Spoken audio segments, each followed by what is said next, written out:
Chunk 1.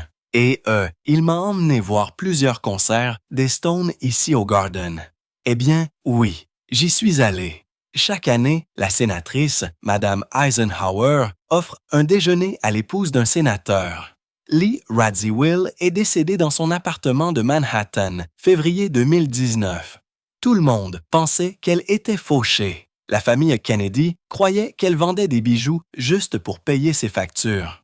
Mais 5 semaines plus tard, les avocats ont révélé un secret choquant. Lee avait caché une fortune de 50 millions de dollars à tout le monde. Encore plus surprenant était ce qu'elle a fait. Elle a réécrit son testament quelques mois avant de mourir. Et la personne qu'elle a choisie pour hériter de tout vous laissera sans voix. Il ne s'agissait pas seulement d'argent.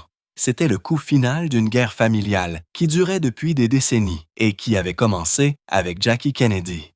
Elle est née Caroline Lee Bouvier le 30 mars 1933. La naissance a eu lieu au Doctors Hospital à Manhattan, un endroit connu pour accueillir les familles les plus riches de New York. Mais même dans ce cadre d'élite, son arrivée a fait sensation. Son père, John Blackjack Bouvier, était un courtier de Wall Street avec plus de confiance que d'argent. Il est entré vêtu d'un manteau de poil de chameau qu'il n'avait pas les moyens de s'offrir et a distribué des cigares bon marché. Il a exigé que la naissance de sa fille soit imprimée dans le New York Times, une démarche de prestige qui a coûté 16 $, soit près de 350 aujourd'hui. Pendant que sa mère, Janet, se rétablissait, Blackjack a envoyé 48 faire-part de naissance sur du papier à tête Tiffany, estampillé d'un blason familial doré. Ce blason, censé provenir de la royauté française, a fait été acheté pour 451 $ dans une boutique de Manhattan. À la tombée de la nuit, le mot s'était répandu le long de Park Avenue. Les Bouvier avaient même maintenant de 5 ans. Deux filles qui feraient toutes ces tourner les têtes tant par leur beauté que par leur argent. Jacqueline avait déjà 4 ans et était qualifiée d'incomparable. Maintenant, il y avait Lee. Le père de Lee est rapidement devenu célèbre pour son mauvais comportement. Entre 1935 et 1939, des détectives privés l'ont surpris train d'avoir 23 liaisons. Ses amantes comprenaient 3 showgirls, une prostituée de Brooklyn et une femme de plaisancier marié qu'il avait rencontrée au Belmont Stakes. Il se vantait de pouvoir boire une chopine de scotch et de charmer encore une femme avant minuit. Chunk 2. Lee n'avait que 7 ans lorsqu'elle a entendu sa mère pleurer après avoir trouvé un ticket de gage pour les boutons de manchette saphir de Blackjack. Il les avait utilisés pour financer un voyage secret à La Havane avec une showgirl. Lee a grandi entouré de ce chaos. Ses nounous s'échangeaient des histoires sur son père, comme s'il s'agissait de contes de fées. Plus tard dans sa vie, elle a été attirée par des hommes qui lui rappelaient, lui, des hommes avec de l'argent, des titres ou des réputations sauvages. Elle a dit une fois à Truman Capote, « Papa m'a appris 2 choses, du champagne avant midi et ne jamais attendre de fidélité. » Au moment où elle a eu 17 ans, Lee était devenu un nom à part entière. Le jour de Noël 1950, le magazine Life a publié un article d'une page entière sur ses débuts. La photo a été prise par Milton H. Green. Elle portait une robe de satin blanc inspirée de Dior qui coûtait 900 $ et avait plus de 400 perles cousues dessus. Sa mère a commandé 2000 tirages de la photo pour les envoyer comme carte de vœux. L'affranchissement à lui seul a coûté plus que le loyer d'une famille typique pour le mois. Le magazine a reçu plus de 1300 lettres posant des questions sur le diadème qui avait été emprunté à tante Edith Beale, qui deviendrait plus tard célèbre dans Grey Gardens. Cette année-là, il y avait près de 2000 débutantes aux États-Unis. Mais les rédacteurs de Life ont classé Lee comme numéro 1 pour son attrait photogénique. Lors d'un événement à Philadelphie, une autre fille a été décrite comme jolie, mais pas Lee Bouvier. L'attention a mis Jackie mal à l'aise. Elle a dit à une amie que le monde avait couronné Cendrillon avant même que sa demi-sœur ne se présente au bal. Son surnom, Lee, n'était pas qu'un simple diminutif mignon. Sa mère l'avait choisi pour préserver son propre nom de jeune fille et s'assurer qu'il apparaissait dans les journaux. À Miss Porter's School, dans le Connecticut, Lee a rejoint un groupe de filles riches qui se préparaient à épouser des membres de la noblesse européenne. L'école coûtait 1 400 $ par an, soit le triple du coût d'un semestre dans une université de l'Ivy League. Dans ses cours, Lee a obtenu de bonnes notes dans les arts décoratifs de la monarchie française, mais a échoué à tout ce qui impliquait la gestion de l'argent. Une camarade de classe se souvenait que Lee s'entraînait à faire des révérences devant un miroir, tandis qu'une autre chronométrait ses inclinaisons avec un chronomètre. Les filles tenaient des albums de coupures de célibataires éligibles. Celui de Lee comprenait des aristocrates européens comme le duc de Brissac et le comte de Dalit. Au moment où elle a obtenu son diplôme 1951, elle pouvait dresser une table formelle pour 18 personnes, nommer 42 fromages français à l'odeur et réciter comment s'adresser à chaque famille royale d'Europe. Sa mère était ravie. Chunk 3. C'était exactement ce qu'elle avait tête. La famille Bouvier vivait comme des rois, mais ce n'était que de la poudre aux yeux. Les revenus de la famille provenaient du bois de chauffage, de vieilles propriétés locatives et du bois d'œuvre. Tout avait commencé à s'effondrer pendant la dépression. Les registres fiscaux montrent que le cabinet de courtage de Blackjack a perdu plus de 200 000 $ entre 1930 et 1940, ce qui équivaut à environ 4 millions aujourd'hui. Il a maintenu les apparences empruntant de l'argent au fonds fiduciaire de sa femme, séjournant dans des hôtels de luxe et embauchant des chauffeurs. Le nom Bouvier était censé remonter à la noblesse française. Mais vérité, il venait de Michel Bouvier, une ébéniste de Philadelphie qui avait autrefois échangé du bois de chauffage avec Dolly Madison. Lee elle-même a écrit un essai scolaire sur son ancêtre imaginaire à Versailles et a obtenu un A-. Le blason familial a été copié d'un livre français et n'avait aucun droit légal d'être utilisé. Pourtant, tout autour de Lee étincelait. Son monde semblait riche, mais il était construit sur de l'argent emprunté et du bon jeu d'acteur. Lee n'avait que 20 ans lorsqu'elle a décidé d'épouser Michael Temple Canfield. Le mariage a eu lieu le 18 avril 1953 dans le domaine de son beau-père, Hugh Enclose. Tout s'est fait à la hâte, seulement 8 semaines après leur fiançailles. 700 invités ont assisté. Les rubriques mondaines ont qualifié cela d'une romance de conte de fées, mais privée, Lee a admis qu'elle voulait juste quitter la maison. Son père est arrivé ivre. Jackie a dû le promener dans les jardins pour l'empêcher de faire une scène. Même la cérémonie a été précipitée. Il n'y a pas eu de réception officielle. Après avoir prononcé leurs vœux, Lee et Michael sont partis immédiatement pour l'aéroport et ont embarqué sur un vol du soir pour Londres.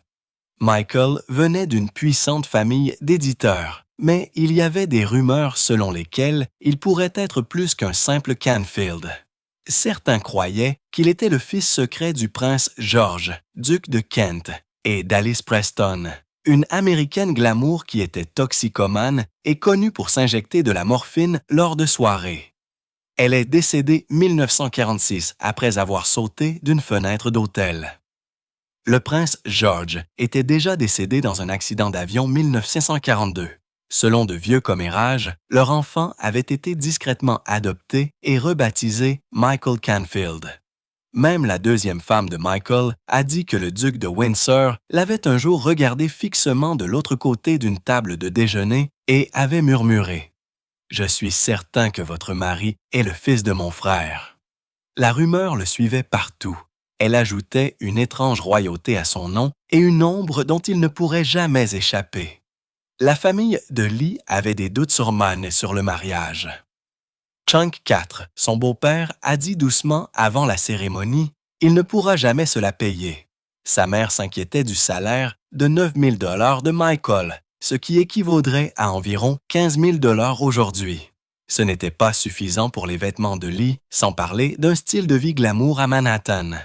Même Jackie a plaisanté, disant que sa sœur aurait besoin soit d'un prince, soit d'un éditeur avec plus d'action.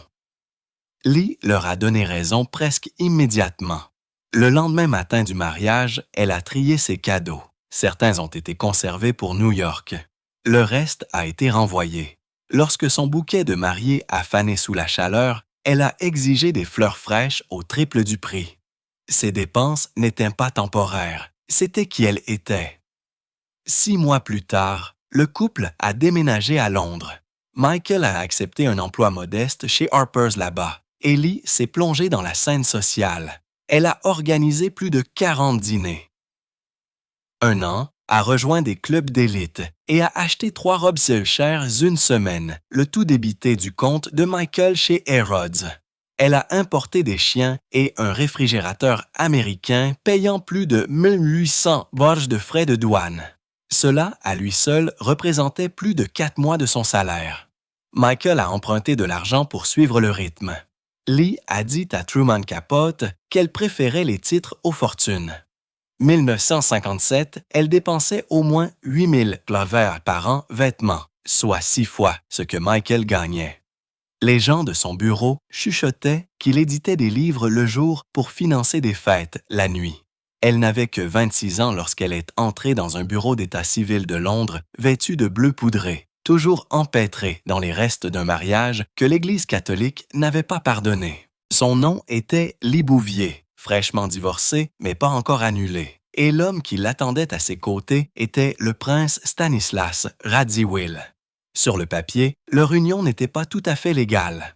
Dans les coulisses, les Kennedy se sont démenés pour convaincre le Vatican d'effacer son passé.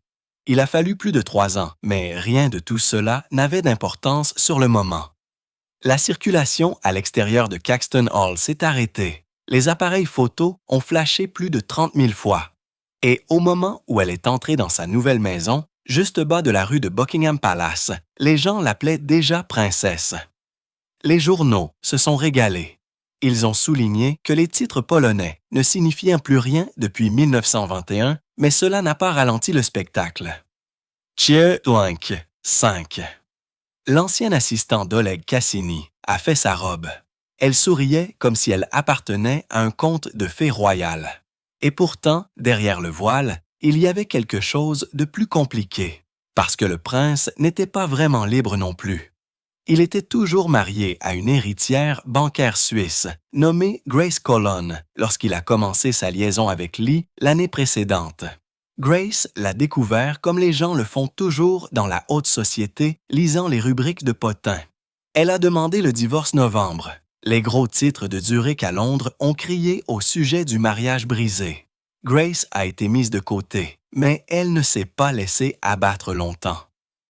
Moins de 2 ans, elle a épousé le comte de Dudley. Pendant ce temps, Lee était étalée sur les couvertures de tous les grands magazines, Paris Match, Life, Tatler. Elle n'était pas seulement une nouvelle princesse, elle était un scandale et tout le monde la regardait. À peine 4 mois après le mariage, Lee a donné naissance à son fils Anthony à Lausanne. L'année suivante, sa fille Tina est née à New York. John F. Kennedy, alors président élu, a envoyé un télégramme disant que le bébé était né dans 2 républiques et un royaume éteint. Mais la maternité ne l'a jamais ralenti. 1963, Lee avait parcouru plus de 120 000 miles, plus que toute autre femme américaine qui ne travaillait pas pour une compagnie aérienne. Elle a embauché des nounous multilingues pour s'occuper des enfants pendant qu'elle faisait la navette entre Londres et Manhattan. Son fils remportera un prix Peabody avant de mourir d'un cancer à 40 ans. Sa fille est restée discrète et a hérité de tout, 50 millions de dollars à la mort de Lee. Pour les étrangers, elle semblait être la mère parfaite. Fête d'anniversaire au clarage, costume de marin de créateur. Mais à l'intérieur de la famille, le personnel avait un autre nom pour les enfants. Il les appelait les enfants photo-op. Parce que peu importe comment ils étaient habillés, la vraie compétition était toujours avec sa sœur Jackie. 1962, cette rivalité a atteint un autre niveau. Jackie a invité Lee à se joindre à elle lors d'une tournée diplomatique Inde et au Pakistan. Cielęć 6. Pour Lee, c'était un défilé de mode personnel. Elle a transformé les saris indiens traditionnels élégants vêtements de soirée.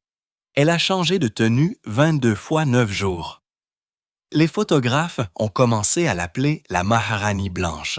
À Lahore, le président du Pakistan lui a offert un cheval. Les foules ont applaudi plus fort pour elle que pour les réunions politiques. Même les photos de ce voyage se vendront plus tard aux enchères pour près de 50 000 $. Et pendant que les tensions mondiales montaient au pays, Lee a transformé une invitation fraternelle une victoire de la mode mondiale. Mais la vie royale n'a jamais été stable. Au milieu des années 60, son mariage s'effondrait. Starr sortait avec des mannequins et des vedettes de cinéma. Lee a commencé ses propres liaisons discrètes. 1963, ils avaient 11 maisons juste pour séparer leurs horaires et leurs amants. L'argent a toujours été un problème. Lee avait un fonds fiduciaire, mais elle le dépensait constamment. Jackie a dû couvrir certaines de ses factures, plaisantant disant que les dépenses de Lee étaient aussi infinies que l'histoire des Radziwill. Et peu importe jusqu'où elle volait, les gens la présentaient toujours comme la sœur de Jackie. Même son mari s'est fait entraîner. Pendant la campagne de JFK 1960, il a visité 42 villes 20 jours pour tenter de faire basculer les électeurs polono-américains. Leur mariage a officiellement pris fin 1974. Elle a demandé le divorce, invoquant une inconduite. Il a été photographié avec un jeune mannequin français. Elle portait du Halston et tenait la tête haute, mais le conte de fées était terminé. Elle avait 40 ans, était financièrement à court et, pour la première fois depuis des années, était redevenue simplement Lee. Puis vint Truman Capote. 1967, il a mis de côté son propre roman pour se concentrer sur elle. Il croyait qu'elle pouvait être une star. Pas n'importe quelle star. Une rivale de Jackie. Il a vu ses insécurités, sa jalousie, et a cru pouvoir les transformer carburant. Il lui a fait prendre des cours de théâtre, des essais à l'écran, et a même promis de réécrire Breakfast at Tiffany's autour d'elle. Chunk, 7. Lee avait 34 ans et aucune expérience d'actrice, mais Truman pensait que sa soif suffirait. Le premier test a eu lieu à Chicago. Elle a joué The Philadelphia Story sur scène. Les billets se sont vendus 2 jours. Les célébrités se sont alignées, mais les critiques ont été brutales. L'un a dit qu'elle avait l'impression de lire une carte de sécurité. Un autre a décrit le public se crispant physiquement. Capote a quitté le théâtre tôt. La production a perdu plus de 65 000 $. Les plans de Broadway ont été annulés avant même de commencer. Pourtant, Truman a continué à pousser. Il lui a obtenu un rôle principal dans un remake télévisé de Laura. 38 millions de personnes l'ont regardé, mais les critiques ont été encore pires. Elle a été qualifiée de pire actrice de la saison. Les journaux ont été sauvages. La production a été diffusée une fois, puis a disparu à jamais. C'est alors que le prince est intervenu. Il l'a averti que si elle embarrassait à nouveau la famille, il pourrait prendre les enfants. Il n'y avait rien d'officiel, mais la menace a fonctionné.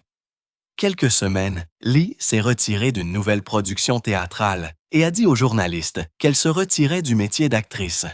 Elle n'est jamais revenue. Capote a dit plus tard que cet ultimatum avait tué le rêve, mais vérité, Lee avait déjà commencé à perdre la foi. Elle a tenu un carnet pendant les répétitions, écrivant des choses comme « oubliable » et « pourquoi s'embêter si on n'est pas adoré ». Elle a demandé à des amis si des applaudissements polis signifiaient qu'elle était invisible.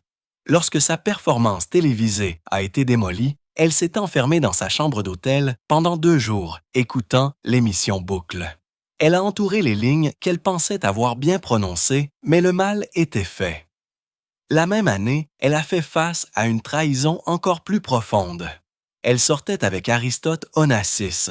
Son mariage s'effaçait et elle voyait lui un moyen de reprendre le devant de la scène et peut-être enfin d'éclipser Jackie. Il était seul, était riche au-delà de l'imagination. Son yacht mesurait plus de 300 pieds de long. Chunk, 8. Elle a visité son île, est restée sur son bateau et a commencé à utiliser du papier à tête avec le nom de Lee B. Onassis. Mais à l'automne 1963, tout a changé. Lors d'une croisière avec les deux sœurs à bord, Onassis a offert à Jackie un collier de diamants et de rubis d'une valeur d'1/4 million. Lee a reçu 2 bracelets à breloques d'une valeur d'environ 250 $. Lorsqu'elle a essayé de protester, il lui a dit que Jackie avait besoin de légende. Le moment l'a humiliée. Même des années plus tard, elle secouait les bracelets devant ses amis, toujours colère. Octobre 1968, le coup de grâce est arrivé. Onassis a appelé Lee de nulle part. Il allait épouser Jackie. Dans 3 jours, elle n'était pas invitée. Elle sauve pas. Elle les avait accueillis, soutenus, et maintenant elle était remplacée. La cérémonie a eu lieu sur son île. 45 invités, 7 minutes. La presse a dépeint Jackie comme une veuve de conte de fées. Lee a été laissé pour compte. Cette nuit-là, Lee a appelé Truman Capote Larmes. L'appel a duré plus d'1 heure. Elle n'arrêtait pas de demander comment sa sœur pouvait lui faire ça. Truman a écouté, mais a plus tard utilisé l'histoire dans son roman. Lee ne lui a jamais pardonné. Le mariage de Jackie avec Onassis a cimenté le fossé entre elles. Financièrement, Jackie est devenue copropriétaire d'une flotte de pétroliers. Le divorce de Lee ne lui a laissé que 50 000 $. Jackie a eu des gros titres, des couvertures de magazines et le genre de richesse que peu de gens touchent. Lee a dérivé entre des maisons empruntées, s'accrochant à des souvenirs. 1976, Lee Radziwill avait 42 ans et se remettait encore d'un échec public. Ses débuts d'actrice dans un remake de Laura s'étaient soldés par un désastre lorsque la série a été annulée moins d'1 semaine. Mais maintenant, elle était assise dans son appartement de la 5e avenue, annonçant quelque chose de nouveau. Elle avait lancé sa propre entreprise. Chunk 9. Elle s'appelait Lee Radziwill Inc. et était entièrement consacrée à la décoration intérieure. Son tout premier projet n'était pas petit. La chaîne d'hôtels Americana l'a embauché pour redessiner 2 suites présidentielles, une Floride et l'autre au Mexique. Ces suites coûtaient plus de 225 $ par nuit, ce qui équivaudrait à environ 1200 $ aujourd'hui. Elle a déclaré à la presse qu'elle faisait tout elle-même, du concept à l'installation, mais a admis que sa facture de téléphone avait déjà dépassé 2000 $ juste pour les commandes de tissus. Le New York Times a tenu à mentionner qu'elle n'utilisait pas son nom de femme mariée. Elle voulait être embauchée pour son travail, pas pour son titre. Sa plus grande percée ne provenait pas de projets hôteliers. Elle essaie les venues de laisser les photographes entrer dans ses maisons. Lorsque Ella Décor a republié des photos de son appartement parisien et de son duplex new-yorkais 2009, les lecteurs ont été stupéfaits. Une pièce était entièrement recouverte de coton audacieux de style chinois. Une autre avait des miroirs à cadres dorés à côté de délicates aquarelles. Sa table à manger était entourée de chaises françaises ayant appartenu à un décorateur célèbre. Les gens étaient fascinés. Ils ont commencé à appeler son bureau, tellement d'appels que son assistante a dû dire qu'il y avait une attente de 6 mois juste pour obtenir un plan de couleur. Pour la première fois, Lee n'était pas seulement considérée comme quelqu'un avec du bon goût. Elle était payée pour ça. Giorgio Armani l'a également remarqué. 1983, il lui a donné le titre de directrice des événements spéciaux. C'était vague exprès. Elle a aidé à choisir les invités pour les défilés de mode, a conseillé les célébrités sur ce qu'il fallait porter et a aidé à planifier des événements qui mélangeaient la mode et la société. Un défilé parisien pouvait rapporter 5 millions de $ de buzz médiatique. Et le personnel d'Armani plaisantait, disant que Lee faisait la moitié du travail juste étant au premier rang. 3 ans, elle a organisé 27 fêtes, toujours avec exactement 140 invités. Elle a dit que c'était le maximum qu'une hôtesse pouvait accueillir sans paraître ennuyée. Son budget de voyage à lui seul dépassait 100 000 $ par an. Armani a dit plus tard qu'elle était celle qui avait aidé sa marque à se connecter avec des vedettes de cinéma et des personnes importantes de la culture. Ce genre d'influence ne pouvait pas être acheté. Il fallait le vivre. La décoration intérieure a donné à Lee quelque chose qu'elle n'avait jamais eu auparavant. Un monde où la célébrité de sa sœur Jackie ne l'éclipsait pas.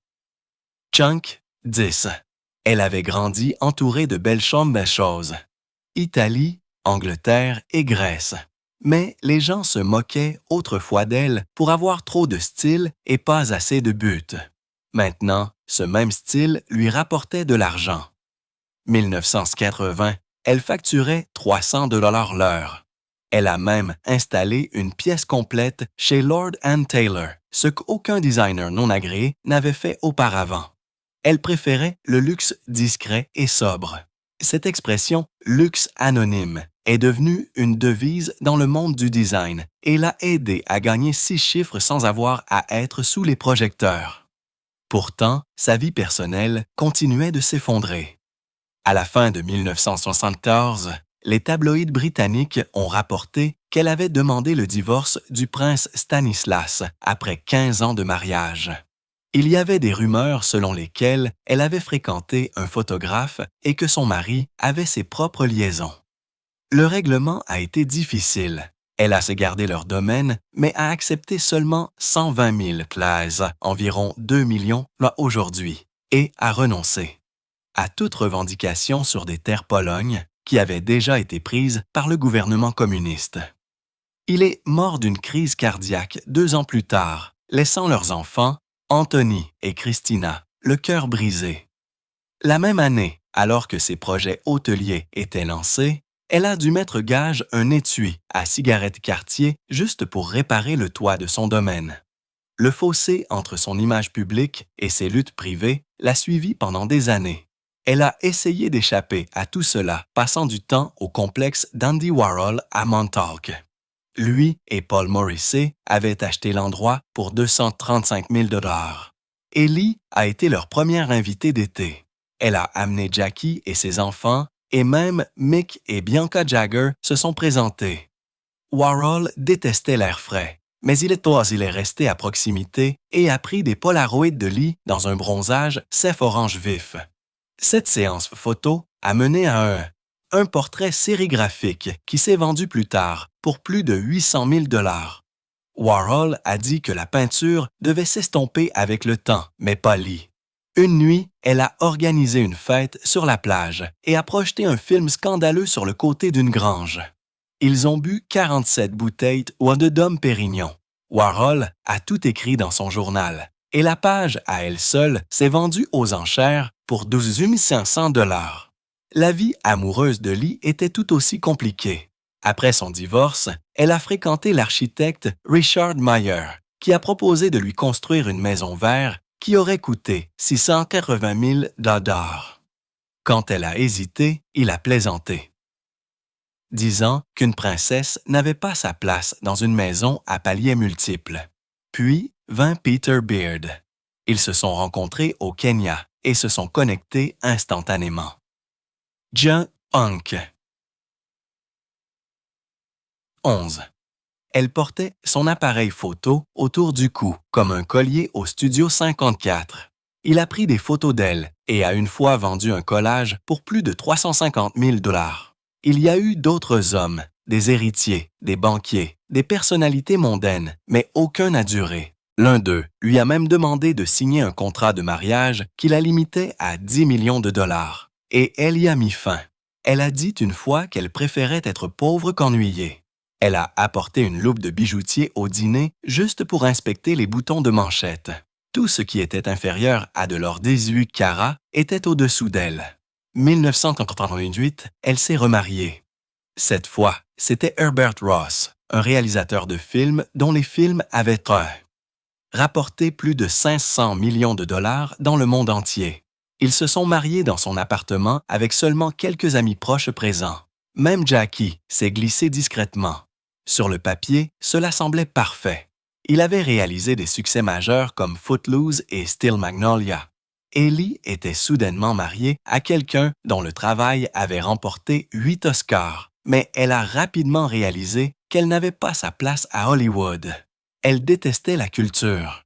Elle a sauté les visites de plateau, évité les tapis rouges et s'est retrouvée à dresser des tables au lieu de façonner des scénarios. Ross gagnait 1 million par jour à la réalisation. Elle gagnait toujours moins de 150 000 $ par an grâce à ses emplois de designer. Le glamour était réel, mais ce n'était pas le sien. Ils sont restés mariés pendant 13 ans, mais la dernière ligne droite a été difficile. Ross est tombé malade 2001 et est sorti de l'hôpital trop tôt. Il a demandé à Lee de déménager à Los Angeles pour prendre soin de lui, mais elle a refusé. Ils se sont séparés. Lorsque le divorce est devenu définitif, elle n'était au tribunal que pendant 8 minutes. Il est décédé 3 semaines plus tard, avec son frère à ses côtés. Lee a reçu 250 000 $ d'une succession de 10 millions de dollars. Certains ont dit que c'était un au revoir. D'autres ont dit que c'était un avertissement. Même pendant cette période, elle a continué à concevoir et à s'habiller pour rester pertinente. 1990, elle a convaincu un célèbre décorateur italien de refaire son appartement parisien. Chunk, 12. Il s'est vendu plus tard pour plus d'1 million de dollars juste pour les tissus. 1995, elle a accepté un nouvel emploi chez Armani et a parcouru plus de 120 000 miles une seule année. Elle a rejoint la liste internationale des personnes les mieux habillées 1996 et a continué à faire des vagues dans la mode jusqu'à ses 60 ans. Son haut rouge. Armani, à une première de film, n'avait que 2 boutons pression cachés, mais il a fait tourner les têtes. Être mariée à Ross lui a donné une sécurité financière. Elle ne s'est plus inquiétée des vieilles dettes, ça saute. Elle a déménagé dans un appartement de 14 pièces et a conduit une Jaguar XJ louée à son nom. Pour une femme autrefois éclipsée par sa sœur et ses beaux-parents célèbres, ce furent de petites mais significatives victoires, mais elle se sentait toujours vide. Elle a admis plus tard que se marier à Hollywood n'avait rien réglé. Après la mort de Ross, elle a recommencé à utiliser Radziwill. Elle a vendu la Jaguar et a commencé à écrire ses mémoires. Elle n'a pas dit grand-chose sur son mariage dans ses mémoires. Ce silence disait plus que tous les mots ne pourraient jamais le faire. Lee Radziwill a pris son dernier souffle tard dans la nuit du 15 février 2019 dans son appartement de Manhattan sur la 72e rue Est. Elle avait 45 ans. À ce moment-là, sa santé avait déjà décliné et ses proches s'étaient préparés à ce moment. Mais ce à quoi personne ne s'attendait, c'est la surprise qui est survenue 5 semaines plus tard. La déclaration de sa succession a révélé une fortune estimée à plus de 50 millions de dollars. Cela a choqué même la famille Kennedy, dont beaucoup avaient supposé que Lee vendait ses objets personnels juste pour suivre le rythme des factures de la coopérative. Certains croyaient qu'elle était à court d'argent. Mais la vérité était tout autre. La richesse provenait d'un mélange de sources. Une fiducie que sa mère avait créée en 1975. Le reste d'un règlement de divorce de 19 millions de dollars de son ex-mari, le réalisateur hollywoodien Herbert Ross. Des bijoux assurés pour 3,4 millions de dollars. Des œuvres d'art évaluées à 7 millions de dollars, dont une peinture de Cy Twombly qu'elle avait presque mise gage pour couvrir une facture fiscale de 180 000 dollars. Elle avait vendu son appartement parisien 2 ans plus tôt, et maintenant, son testament prévoyait que son appartement de Manhattan soit également vendu. Il était clair que Lee avait planifié chaque étape avec soin, alors que beaucoup pensaient qu'elle comptait sur les avances des marques de mode ou les accords de licence juste pour se sortir. Elle avait tranquillement reconstruit sa fortune dans les coulisses. 5 mois avant sa mort, le 20 septembre 2018, Lee a rencontré ses avocats et a signé un nouveau testament. Il faisait 16 pages. Chunk, 13. Il annulait toutes les versions précédentes et il laissait tout à son seul enfant vivant, Anna Christina Radziwill. Cette phrase unique, écrite de sa propre main, ne laissait aucun doute sur ses intentions. Elle avait déjà mis à jour une fiducie l'année précédente pour correspondre à ce plan, combinant les actifs de 3 autres fiducies familiales, une seule. Tina, comme tout le monde l'appelait, a également reçu le pouvoir légal de gérer ou de transférer cet argent à l'avenir, mais uniquement à ses propres enfants et uniquement de manière à le protéger des conjoints ou des créanciers. Les planificateurs successoraux ont été stupéfaits. À 85 ans, la plupart des gens ne tenteraient pas une telle démarche juridique radicale. Mais Lee avait une preuve écrite, une lettre d'un médecin prouvant qu'elle était saine d'esprit. Une vidéo de la signature du testament. Tout avait été verrouillé. Lorsque le tribunal a ouvert l'homologation mars 2019, il n'y a pas eu d'argument. Tina a tout reçu. Mais il y avait un nom que personne ne pouvait ignorer par son absence. Carol Radziwill, la veuve du seul fils de Lee, Anthony. Carol avait aidé à prendre soin d'Anthony lorsqu'il était mourant d'un cancer à la fin des années 90. Des années plus tard, elle est seulement devenue Sonny bien connue grâce à ses apparitions dans la télé-réalité. Mais le testament de Lee ne la mentionnait même pas une seule fois. Carol avait écrit un mémoire intitulé « What Remains » qui peignait un portrait distant de Lee. Des amis ont dit que cela avait causé la rupture finale.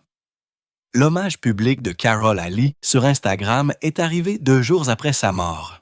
C'était poli, mais pas chaleureux. Lorsque les registres d'homologation ont montré qu'elle ne recevrait même pas un seul héritage, cela a clarifié les choses. Vertu de la loi, Lee n'était pas obligée de laisser quoi que ce soit à Carol. Et elle ne l'a pas fait. Si Carol avait hérité, elle aurait pu revendiquer le titre de princesse Carol. Lee s'est assuré que cela n'arrive jamais. La surprise ne s'est pas arrêtée là. Lee a également exclu Caroline Kennedy et ses 3 enfants. Ce silence contrastait fortement avec ce que Jackie avait fait en 1994. À sa mort, elle alla laisser 500 000 $ à chacun des enfants de Lee. Et elle avait soutenu Lee financièrement pendant des années. Chunk Graham, 14. Alors, lorsque Lee a choisi de ne rien laisser à la fille et aux petits-enfants de Jackie, cela ressemblait à un renversement de cette générosité. Caroline était toujours restée proche. Elle a prononcé l'éloge funèbre aux funérailles d'Anthony. Elle a rendu visite à Lee chaque Thanksgiving. Mais certains croyaient que la décision concernait l'argent, pas l'émotion. Diviser la succession entre 5 personnes aurait déclenché des millions de dollars supplémentaires impôts. D'autres croyaient que c'était la marque finale d'une rivalité fraternelle de toute une vie.